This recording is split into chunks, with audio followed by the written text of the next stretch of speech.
If you put the 340 next to its predecessor, the PowerShot Elph 330, you would think it's the same camera. In terms of design and form factor, the camera remains relatively unchanged, but the 340's dimensions are slightly larger and weight is heavier.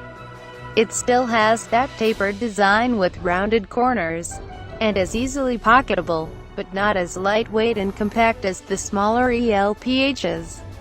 If you have big hands, you may have trouble gripping onto the camera comfortably. Despite it being the newest model, it feels a generation behind. Under the hood there are some upgrades. The 340 has a 16-megapixel high-sensitivity CMOS sensor, 1/2, 3 inches, up from 12.1. The lens has increased from 10x to 12x, 24 to 240 millimeters.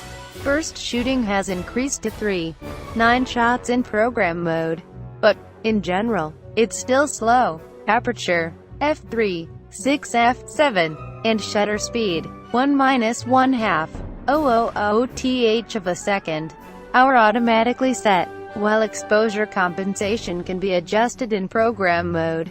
So, compared to the 330, the 340 has more resolution and a longer zoom, making it a stronger camera. Right? Well, not exactly. And here's why. The 340 actually uses an older image processor, the IGIC4+, than the 330, the IGIC5, which explains why the newer camera has a smaller ISO range, 100 to 3,200, versus 80 to 6,400 in the 330. Now, cameras like these tend not to do that well at high ISOs anyway. But we would have expected a newer camera to offer a similar or higher range than its predecessor.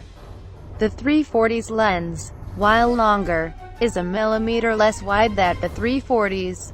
Battery life has also decreased from 220 shots in normal mode to 190, so, on paper at least, the 340 seems weaker in certain areas.